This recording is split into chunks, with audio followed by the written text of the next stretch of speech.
रखना चाहूँगा कि वहाँ पर क्या हुआ, खान साहब ने क्या बात की, बीबी साहबा ने क्या बात की, खान साहब ने क्या जिक्र किया, वहाँ पर क्या जज साहब के साथ हमारा मुकालमा हुआ, क्या क्या वहाँ पर सूरत हाल रही, सहाफ़ियों से क्या बात की, आपके सामने रखूँगा। सबसे पहले खान साहब ने कहा कि मोहसिन नकवी, इसकी क्या क्वालिफ़िकेशन है।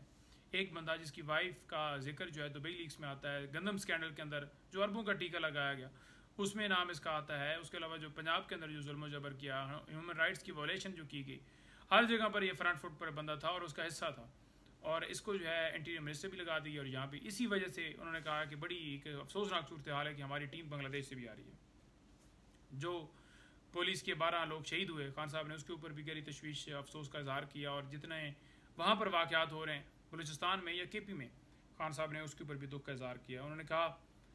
कि बड़ी ये ऐसी सूरत हाल है, एक ऐसी जो है वो मुल्क के अंदर पोजीशन बनी पड़ी है कि यहाँ पर ये सारी चीज़ें चल रही हैं। देखिए अब बात ये कि अगर एक इदारा वो अपनी जगह अपनी लाइन छोड़कर कोई और काम करेगा, जैसे पुलिस ही है, उनको आप झंडे PTI के छीनने के ऊपर, लोगों के घर दाखिल होने पर, चादर दीवारी का तकद्दस पामाल करना, लोगों के ऊपर केसेस बनाने के ऊपर लगाएंगे, तो डेफिनेटली वो अपने काम से हट के दूसरा काम करेंगे। तो जब कोई इदारा अपना काम छोड़कर कोई और करता है तो फिर उसका फोकस हटता है।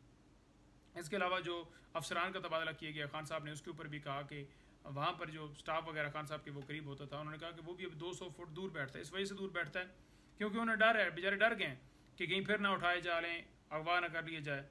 तो डर के कोई करीब नहीं आता। उन्होंने कहा कि ये जो अफसरान का तबादला किया गया, देखिए उन्होंने कहा कि अगर मुझे कुछ होता है, क्योंकि खान साहब ने किसी तो फिर इसका ज़िम्मेदार जो है जंगल का बादशाह होगा। तो उन्होंने बड़ा कैटेगोरिकली कहा कि ये अगर कोई ऐसी सूरत हाल बनती है। इसके अलावा खान साहब ने कहा कि बुज़दिल आदमी जो होता है वो कभी लीडर नहीं बन सकता। बुज़दिली से जो मौत है ना वो बेहतर होती है, कि वो उस बंदे को मर जाना चाहिए कि ना कि एज ए बुज़दिल ज़िंदगी गुजारनी चाहिए। तो उन्होंने कहा कि बुज़दिल ना कैप्टन बन सकता है, ना कोई लीडर बन सकता है, कोई भी पूरी दुनिया, उन्होंने कहा तारीख उठा के देख लें। तो लिहाजा उनका मकसद ये था कि दिलेरी जो है ना वो करनी चाहिए, और दिलेरी से फ्रंट फुट पर आकर कोई भी चीज़ जो है ना दिलेरी के नेमर बदल नहीं है। खान साहब ने जो बातें की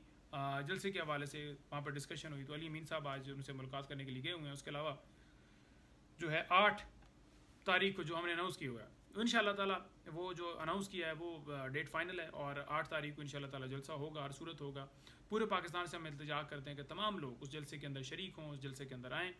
इसको कामयाब करें। ये फ़ाइनल कॉल है क्योंकि इसमें इंतज़ामिया ने पहले 2-3 दफ़ा जो है मंजूरी देकर कैंसिल किया, जो कि हमारा आइनी हक़ है। तो लिहाजा अगर इस चीज़ का कोई ज़िम्मेदार बनता है, अगर कोई रोकता है या कोई भी तशद्दुद कोई आगे से कोई गोली चलाता है पुलिस वाला या कोई भी चलाता है, तो उसकी ज़िम्मेदार जो है इस वक्त की फार्म 47 की हुकूमत होगी, ये लोग होंगे जिन्होंने खान साहब को जेल में डाला हुआ है। इसके अलावा जो व्हाट्सएप मैसेजेस वो जो जिक्र हो रहा था कि बीबी साहबा ने मैसेज भेजा रऊफ़ हसन साहब को, फिर उसके ऊपर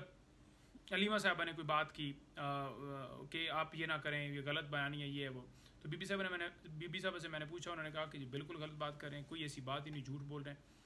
क्योंकि उन्होंने कहा कि जब मैं बाहर थी उस वक्त भी मेरा जो खान साहब का पैगाम होता था वो उमर अयूब साहब, शिबली फराज साहब के ज़रिए मैं भिजवाती थी। तो कोई ऐसी है ही नहीं, सिर्फ और सिर्फ लोगों की तवज्जो हटाने के लिए जो जुल्म हो रहा है मुल्क के अंदर, जबर हो रहा है, जो सीटें छीनी, ये किया वो किया, तरमीम लाई, 9 मई के केस जाना, तो वो सारी चीज़ उसको हटाने के लिए। खान साहब माशाल्लाह फिजिकली ठीक नज़र आ रहे थे, बातचीत ठीक कर रहे थे, जो उनके बुनियादी राइट्स हैं वो उन्हें नहीं दी जा रहे। जैसे हमने कहा कि इनको डंबल दी जाए एक्सरसाइज के लिए, वो उन्होंने कहा कि एक्स प्राइम मिनिस्टर जो है वो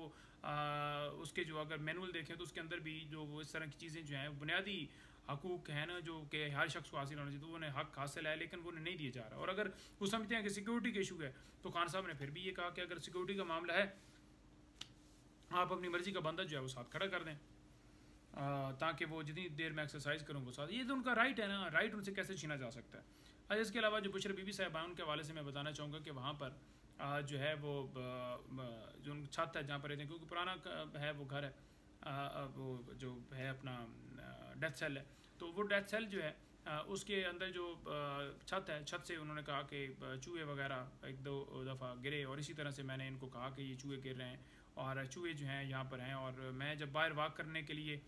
निकलती हूँ तो वहाँ पर भी नीचे जो हैं चूहे जो हैं वो होते हैं। तो वो उन्होंने जाकर जज साहब से भी कहा कि इनको, मैंने पहले भी कहा, जज साहब ने फिर उनको बुलाकर जेल हकाम को उन्होंने कहा कि ये जो इनकी शिकायत है इसको दूर करें, वहाँ पर जो भी स्प्रे करना है या जो भी तरीक़ाकार करना है वो करें। आप जो है वो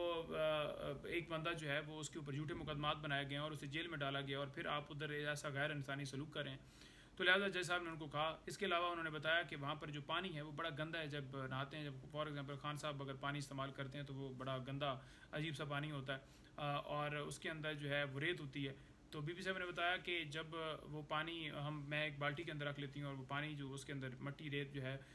वो उसको रेत को नीचे बैठाने के लिए मैं ये करती हूँ कि वहाँ पर पानी भर के रख लिए, तो जब वो पानी भरा रहता है तो नीचे रेत नीचे चली जाती है, तो फिर उसके बाद नहाया जाता है। तो इस तरह की है चीज़ें। वैसे पानी तो ठीक है पीने वाला, वो तो साफ़ है, लेकिन नहाने के लिए पानी इस देखें हम ये कहते हैं कि पहली बात तो यह है कि झूठे केसेस में डाला, दूसरी बात यह है कि वो अंडर ट्रायल है इस वक्त, वो सजा याफ्ता नहीं है, तीसरी बात यह है कि वो एसी नहीं मांग रहे, वो ये नहीं कह रहे कि उन्हें बाहर निकालो, वो ये नहीं कह रहे कि उन्हें उधर कोई बेड लगा कर दो, उन्हें कोई जो है वहाँ पर पेशाई प्रोटोकॉल दो, उन्हें कोई वहाँ पर कोई खानशामे खोल दो, बल्कि वो जो है उनके जो राइट्स हैं वो तो देने चाहिए ना आपको, कि आप उनको एक गंदे पानी देंगे या गर्म पानी देंगे या गर्म कमरा होगा या बिजली बंद कर देंगे या इस तरह की जो है नीच हरकतें करेंगे कि आप किसी सूरत जो है तोड़ें या उनको तोड़ने के लिए आप ऐसे सदबाव करें। तो मेरी बात बड़ी क्लियर सुन लें कि वो इस कौम की खातर ये सारी कुर्बानी दे रहे हैं और किसी सूरत आपके नोचे हथकंडों से वो पीछे नहीं हटने वाले। और मैं आपके सामने रखना चाहूँगा कि जो है खान साहब ने कहा कि जो नवाज़ शरीफ है, एस्टेब्लिशमेंट का जिक्र हुआ तो उन्होंने कहा, साफ़ी ने कहा कि क्या आपके एस्टेब्लिशमेंट से रब्ते हो रहे हैं या कोई बात। उन्होंने कहा कि मेरे कोई एस्टेब्लिशमेंट से रब्ते नहीं हो रहे, ना हुआ है। और दूसरे नंबर पर उन्होंने कहा जी कि अगर उनसे बात होगी तो पाकिस्तान के अंदर आइन और कानून की बालादस्ती की होगी। और तीसरी जो उन्होंने कहा, सवाल किया कि जलसा जो है वो मुलतवी करवाया गया, आपको हुकूमत वाले कहते हैं कि हमने फ़ोन किया। उन्होंने कहा कि बिल्कुल कोई, मैं फार्म 47 वालों से मैंने बात नहीं की, ना मैं करना चाहता हूँ ना मैं करूँगा, और जो है जब इनसे बात ही नहीं करूँगा तो फिर एक झूठा बयानिया बनाया जाएगा। फिर उन्होंने कहा कि जब भी नून लीग वालों को ये लगता है कि पीटीआई की एस्टेब्लिशमेंट के साथ बात हो रही है तो फौरी तौर पर ये 9 मई इन्हें याद आ जाता है। साथ ही उन्होंने ये भी कहा कि जब इनके सामने जो है ये सारी चीज़ें रखी जाती, इनको वो जो दूसरा मैं स्किप कर रहा था, नवाज़ शरीफ, उन्होंने कहा कि नवाज़ शरीफ जो है साथ ही यानी कि उस एस्टेब्लिशमेंट के जिक्र के साथ जब उन्होंने कहा कि 9 मई याद आता, तो उन्होंने कहा कि दूसरा नवाज़ शरीफ जो है उसको जो है वो फ़ौरन अपनी तैयारी जो है वो बैग तैयार करना शुरू कर देता है और अपने असली घर की तरफ जाने के लिए वो सामान पैक करना शुरू कर देता है कि अब मेरा तो, क्योंकि ठिकाना आपको पता है कि उनका तो लंदन है, वहाँ पर अपार्टमेंट्स हैं, जायदादें हैं, सारा कुछ बनाया हुआ है। लेकिन खान साहब ने कहा कि ये जो बजट है आने वाला 2025 में, उसमें मज़ीद महंगाई जो है वो बढ़ रही है। उसकी वजह यह है कि उन्होंने कहा कि ये अपनी आमदनी तो बढ़ा नहीं रहे, यहाँ पर कर्ज़े ले रहे हैं और कर्ज़े जो हैं जब ये इसी तरह से लेते रहे हैं तो पहले ही महंगाई का तूफ़ान जो है वो बहुत ज़्यादा बर्पा हो चुका है। तो मज़ीद महंगाई जो है वो मुल्क के अंदर आएगी और मज़ीद महंगाई वाला बजट जो है नेक्स्ट होगा। तो उन्होंने बड़ी इसके अंदर भी बड़ी अलार्मिंग सिचुएशन किया कि पाकिस्तान के अंदर ये सूरत हाल है कि इस वक्त ना मुआशी इस्तेकाम है ना पोलिटिकल स्टेबिलिटी है। जब तक अवाम नुमाइंदा हुकूमत नहीं हो सकती तब तक आपका मुआशी इस्तेकाम जो है मुल्क के अंदर नहीं हो सकता। तो इसी वजह से वो बाहर कह रहे हैं कि फार्म 47 वाले जो हैं ये नायल चोर हैं, ये डाकू हैं जिन्होंने हमेशा मुल्क लूटा है, इनको कोई फिक्र नहीं है आवाम की। आवाम चाहती है कि तहरीक इंसाफ इमरान खान साहब वज़ीर आज़म बने, तो लिहाजा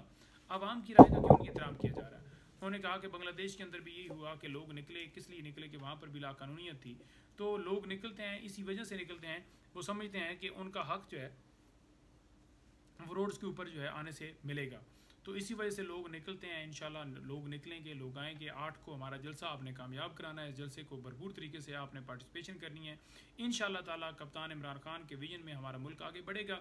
और इंशाल्लाह तरक्की की राह के ऊपर गामजन होगा। ये महंगाई के तूफ़ान, ये बिजली के तूफ़ान, हर तरह के तूफ़ान जितने भी हैं ये सारे थमेंगे।